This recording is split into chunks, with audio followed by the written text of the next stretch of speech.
intervenir a la doctora Carolina Borda Medina, abogada de la Pontificia Universidad Javeriana de Bogotá, especialista en Derecho Administrativo de dicha universidad.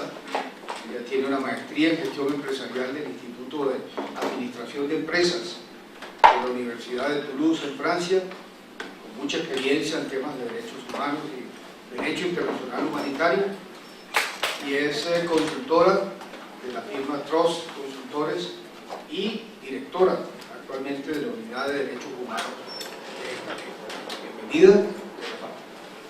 Gracias, Pedro, y gracias a todos. Yo voy a...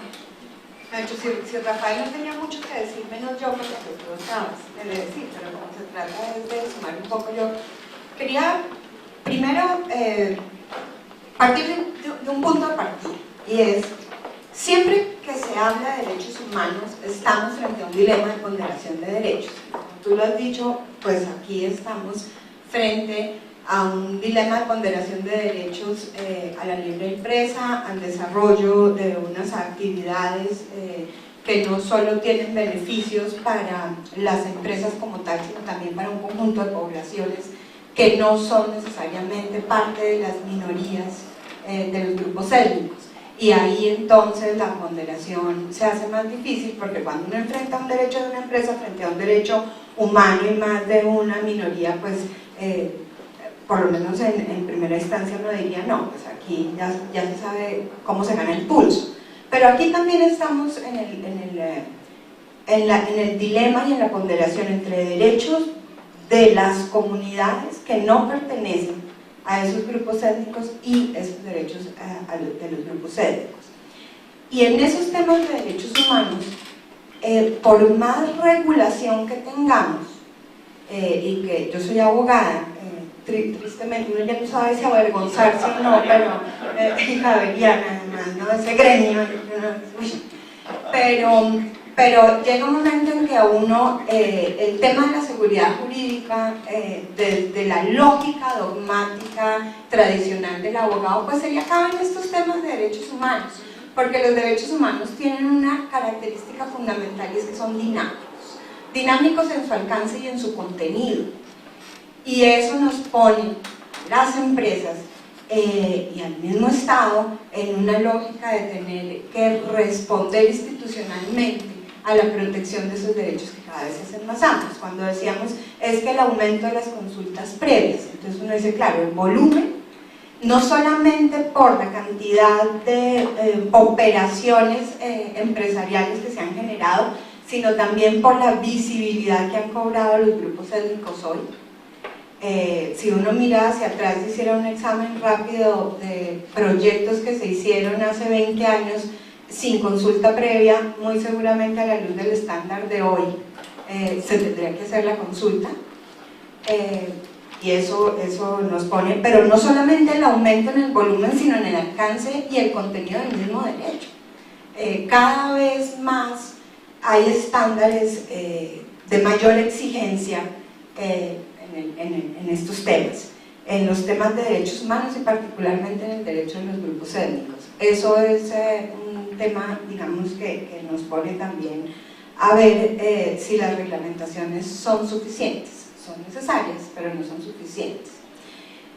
Lo segundo que quería decir es, tanto el Estado como las empresas han limitado el relacionamiento con los grupos étnicos al ámbito de la consulta previa.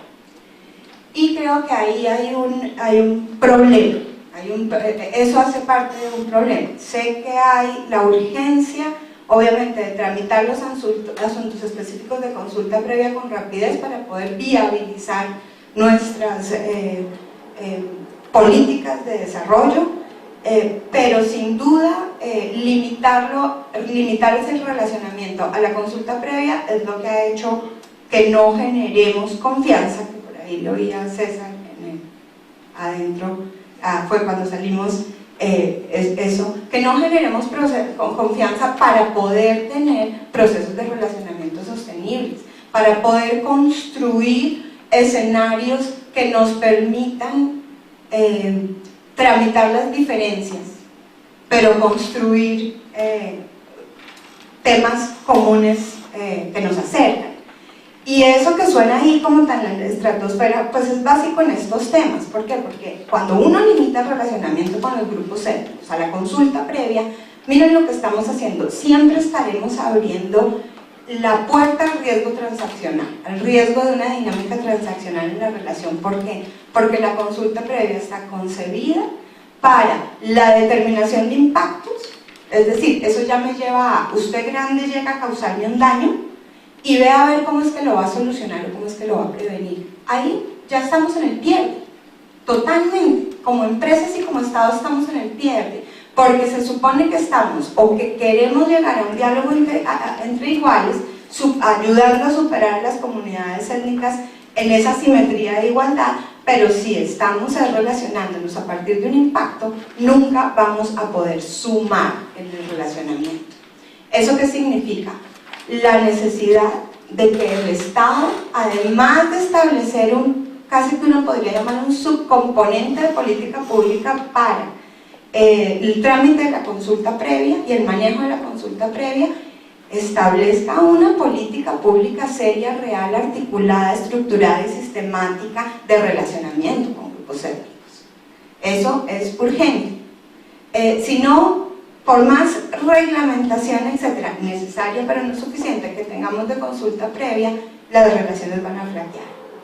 Y dos, supone también una aproximación distinta que uno ya cada vez más ve que está progresando al relacionamiento con las comunidades étnicas.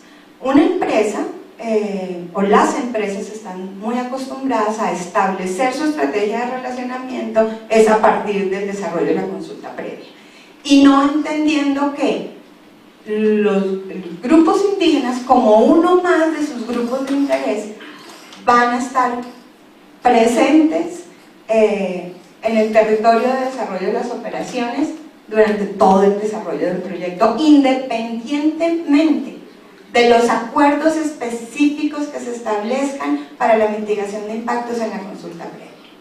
Y creo que eso nos lleva a cosas muy prácticas. Bueno, uno es el impulso de la política pública de asuntos étnicos, que obviamente no es proceso rápido ni podemos sacrificar las medidas que tengamos que impulsar en el marco de la consulta pública, aquello exista, sin duda, es un proceso de más largo plazo, pero hay que comenzar con esa visión.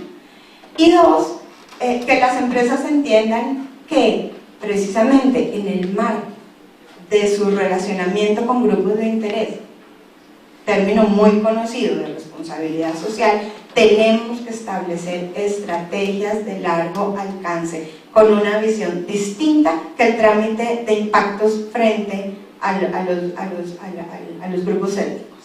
Es la única manera en que podemos generar confianza y que fíjense que ahí lo importante son los procesos más no las metas, porque finalmente siempre por las asimetrías que hay entre los grupos indígenas y otros grupos siempre vamos a tener puntos de conflicto, pero el tema es cómo construimos puntos de encuentro.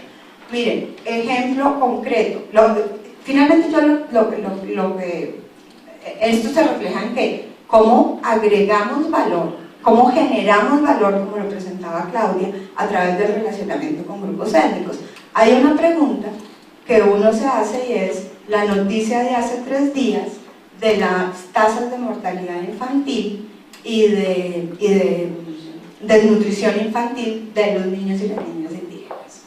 Entonces ahí hay un cuestionamiento de cómo agregar valor, cómo el Estado responde a esas situaciones, cómo hace empresa y Estado para generar confianza en un proceso de consulta pública con la situación real de precariedad, de ejercicio de derechos humanos fundamentales de los niños.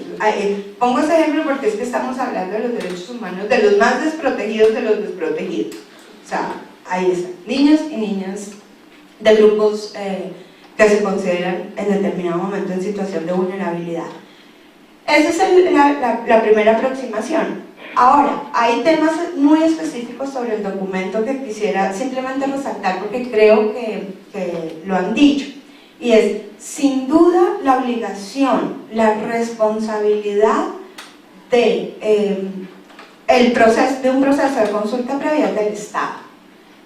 Como buena abogada, yo me voy a los instrumentos internacionales, a toda la teoría de la subjetividad del Estado y por tanto de su capacidad para comprometerse internacionalmente, etc. Y sin duda la responsabilidad es del Estado.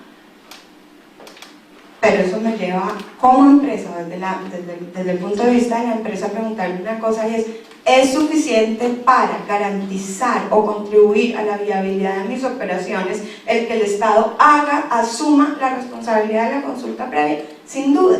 Aquí estábamos, sin duda que no. Aquí estábamos hablando, por ejemplo, de la poca seguridad jurídica que hay en los acuerdos que se concretan en el marco de una consulta previa. 1. 2. De la falta misma de claridad de esos acuerdos en sus alcances.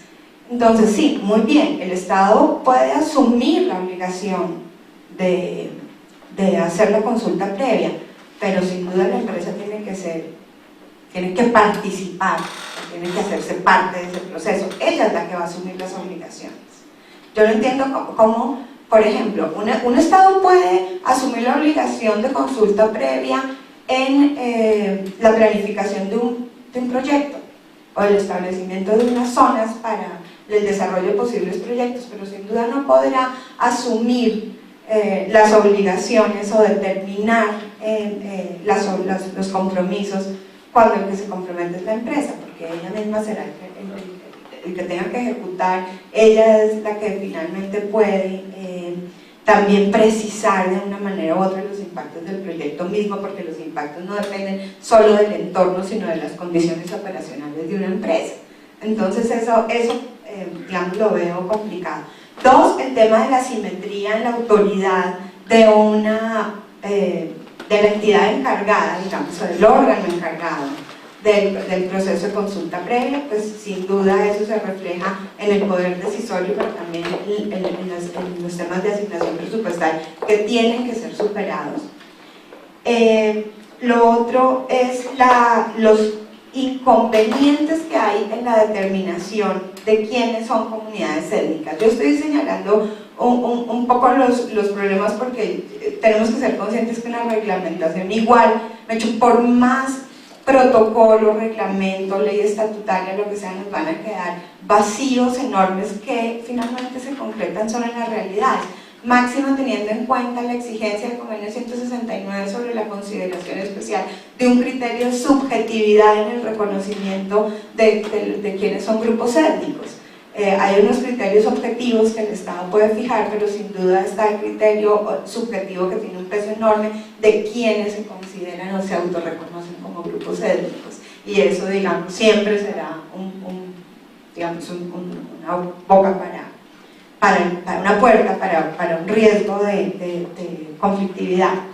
Lo otro que no digamos que no se ha mencionado, pero que me parece importante, y sobre todo no tanto para el sector de hidrocarburos y el sector de la minería como para otros sectores, como por ejemplo el de energía o el de telecomunicaciones, creo que no está en ese tema de la retroactividad, la comilla de la retroactividad de la consulta previa, cuando quiera que hay infraestructura instalada en territorios indígenas o de importancia cultural o para la supervivencia de comunidades étnicas que nunca fueron consultados simple y llanamente porque en ese momento el estándar no existía, o como lo que le pasa a las telecomunicaciones, y es porque incluso el que operaba nuestra antigua llamada Telecom pues era la empresa de los colombianos y era pues intocable y simplemente no había el estándar, y Telecom ponía una antena donde se le ocurría. Y hoy empieza a surgir la reclamación, las voces de examinar los temas de esa infraestructura ya instalada hace 20 años, de decir, bueno, ¿será que eso se somete a consulta previa hoy? Es un tema también de determinación de impactos, el impacto es continuo, el impacto es vigente, continúa, etc. Y fíjense que esos son temas fundamentales también que habrá que determinar, digamos, o que dar reglas precisamente para la seguridad.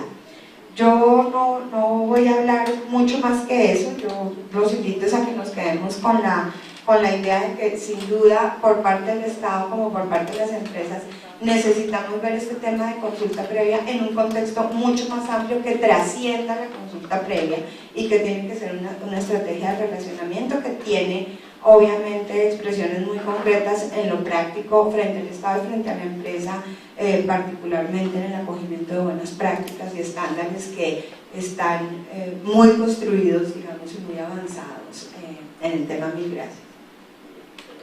Muchísimas gracias.